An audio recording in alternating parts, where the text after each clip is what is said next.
Cold email infrastructure is crucial to understand if you want to have a good working cold outreach campaign. And unfortunately, with all the marketing around, it makes it very complicated to understand, what actually is happening and what you should be doing. So it's going to be an educational video to show you how cold email infrastructure is working. And we're going to start with a tool. So it could be QuickMail, it could be any other tool. And then we're going to work our way through so you understand exactly what happens for an email to be delivered and all the steps that are required from an infrastructure standpoint. And so you won't be fooled anymore by people telling you you have to have IP rotation for things that you don't need. So let's go. You have an app here, so it could be QuickMail, it could be any other app, it doesn't matter too much. Every app, and we're going to use Gmail as a good example here, but every application that uses a Gmail infrastructure needs to have a few things. So obviously you need your own Gmail inbox. So let's just put it green. And we're going to put Google here as the entity, Google. And what the software will need to do is to create what we called Gmail client ID. Without this, you can't send any email to Google. So let's just put the sending gateway of Google. Oops.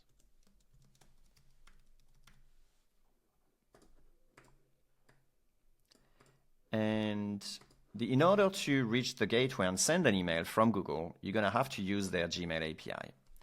You could use a different protocol like the IMAP and custom SMTP, but usually it's really bad for deliverability. So you don't want to use that. You want to use the Gmail API. Now, to use the Gmail API, you'll need a Gmail client ID. So all of that is usually invisible because you come to the tool and all you have is just your email. But the sending tool will need to create a Gmail client ID in order to be able to send. Now, you have two types of Gmail client ID. So with QuickMail, for example, we're official. That means Google knows about our client ID and it's accredited, which means that you have every year we'll need to audit the application to know if it still is, compliant. But some tools, they actually don't want to do that because they know that Google won't give them the accreditation. They won't have to do all the security auditing. So they will create what we're going to call a ROG, Gmail client ID.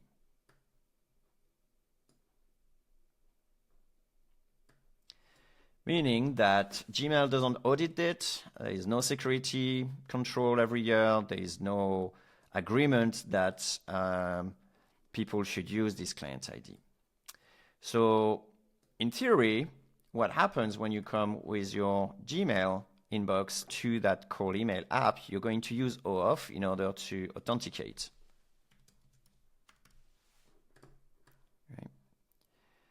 And then Google will say, yeah, that's fine. You could use this Gmail client ID. And so you'll be able, then the tool will then be able to send emails. But in a case of a ROG one, it's basically the owner of this tool will just go ahead and then create one or a bunch of Gmail client IDs. And then it will ask you to go into your Google Workspace and actually authorize this ROG client ID. It's basically whitelist. We'll call it whitelisting. So you whitelist this client ID. So when you go and do the OAuth, then Gmail will say, well, that's okay because you mentioned in your Google Workspace that you can use this client ID. And then what happened is that you'll still be able to use the Gmail client ID that way. So it's not as ideal. There's an extra step here. You need to put it, to put it this. And basically, there's no guarantee that this rogue Gmail client ID won't be shut down anytime soon. But if you want AutoWarmer, for example, you can't have it here. You can't have it on the official one because basically our tool won't get the accredited compliance letter that we need every year. So our tool, QuickMail, is here. We have an official one, and so therefore we can't provide AutoWarmer that way. But the other tool that we have, Mailflow, is actually doing the one on the right, kind of actually. I'll explain a little bit later when we're going to talk about stealth mode. But basically, you can't have AutoWarmer if you want to have an official Gmail API. Now, I believe that Google obviously know the Gmail client ID you're using, and so therefore, if you're using one that is unauthorized, then and a lot of people are using it, then that may actually cause problems. But you will be able to use AutoWarmer. But if you're using a Gmail client API that is official, then Google will prevent the auto-warming. So that means that to Google, this one should be more secure to use, or should be a higher quality. Anyway, doesn't matter too much at this stage. Now, what happened next? So the cold email application will basically use whatever client ID it has to actually send through Gmail. Now, Gmail received the notification from the Gmail client ID, and then will decide or not to send. So it's not a given. It could be that Gmail disregard your stuff. It happened a few years back where when the volume was too high, then Gmail will simply decide to just reject it.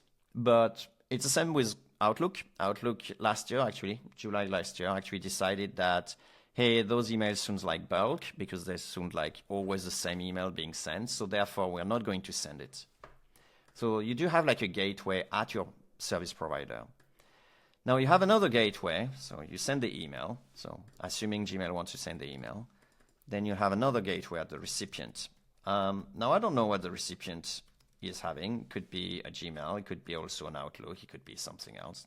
Doesn't matter too much. But you have a gateway also when the email is received. Now, what the gateway will do at this stage, it will basically call blacklists. Let's create another color here. We'll create one. It will call one multiple blacklist. Sometimes it's internal one. Gmail also has internal blacklists, and we'll basically perform a check of all the domain plus IPs that are listed into this email. So it could be that you're sending a link, or it could be that you will obviously use a domain from sending. So it could be like mydomain.com is then going here. Then we're going to check mydomain.com, and the blacklist will have a list of bad domains. That's why your domain reputation is important, and also IPs.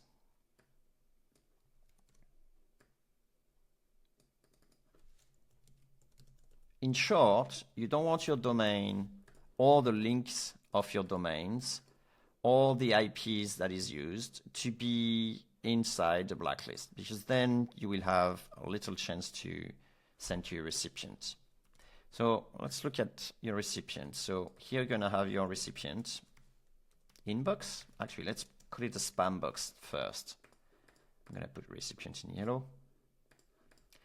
So what's going to happen here is if we find you into a blacklist, or if it's deemed that this is not good, then it's going to flag it as spam, and then you will end up into your spam. What you really want is that the recipient gateway is fine, and actually you're going to send it into the inbox of your prospect.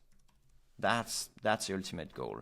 Now, in order to avoid all of this part to happen, you're gonna need to set up a few things on your end. Namely, you probably heard about them, but you need the SPF to be properly done on your domain. So let's say you have domain here. That could be mycompany.com, for example. You're going to want to make sure that this domain has proper SPF.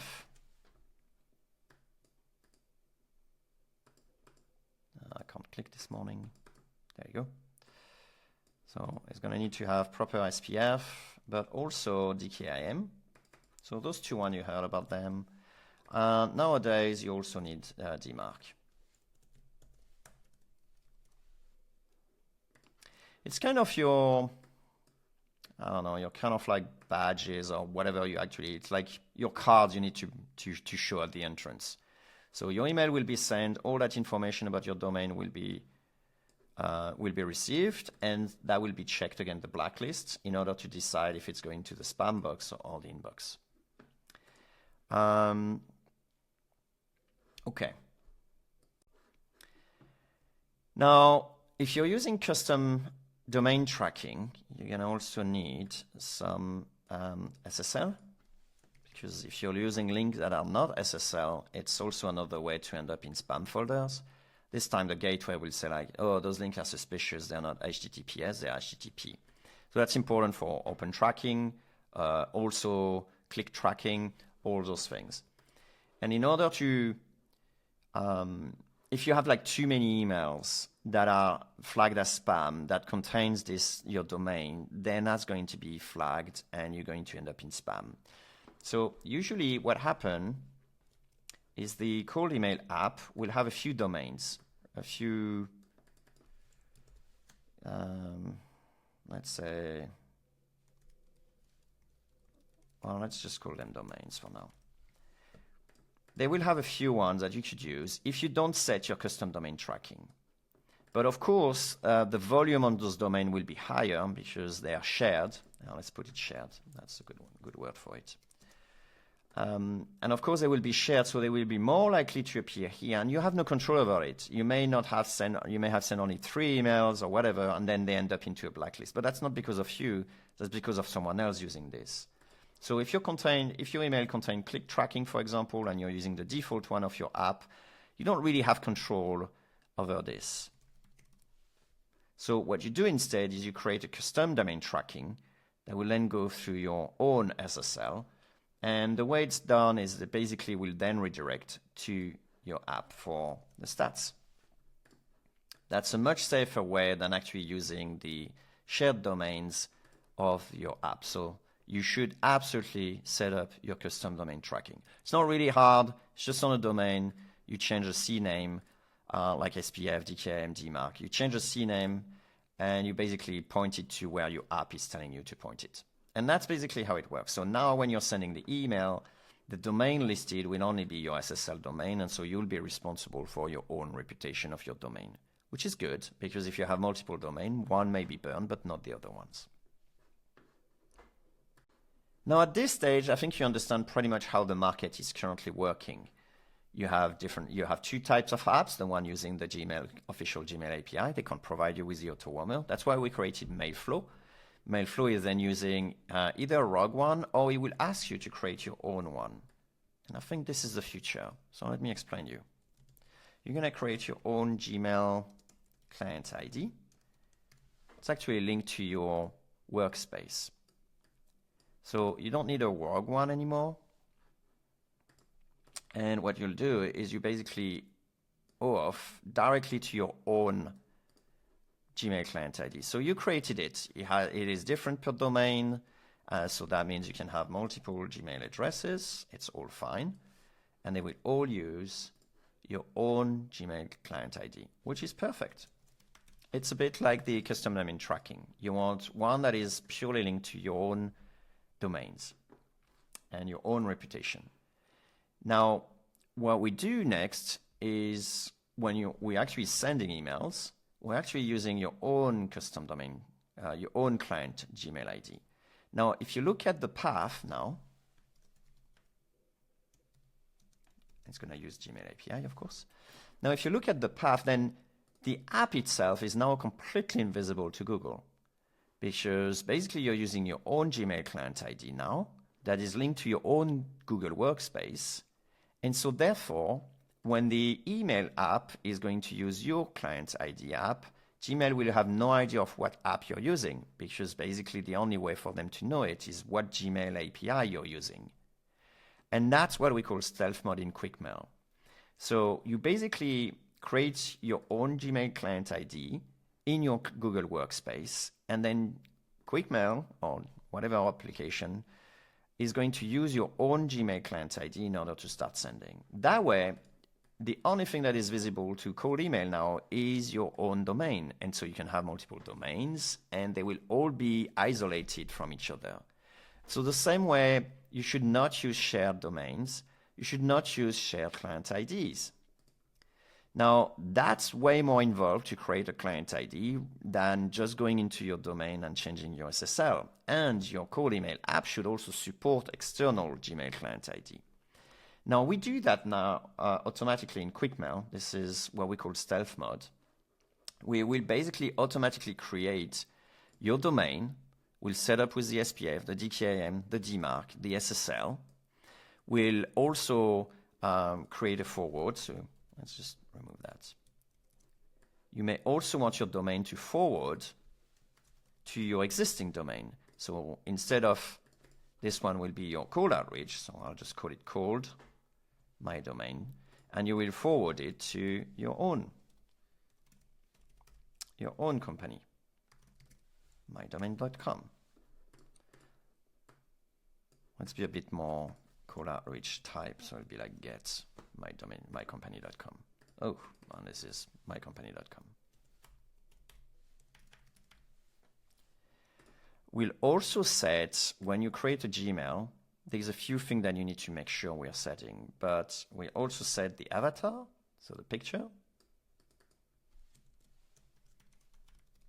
Well, let's call it avatar. And then you also sometimes need a forward email. That means I want my emails to be sent to my real emails. And so if I create a lot of emails, they will all end up into my inbox. Now, that is what you need for cold email infrastructure on Gmail. So if you want the perfect deliverability, that's what you need to have. And you realize that once you got all the greens, the blue one is only the puppet master behind just, pulling the strings, basically deciding when to use your Gmail client ID to send or receive emails. Now we provide all of that now within QuickMail. So this is how it looks in QuickMail. You will click on Buy Emails.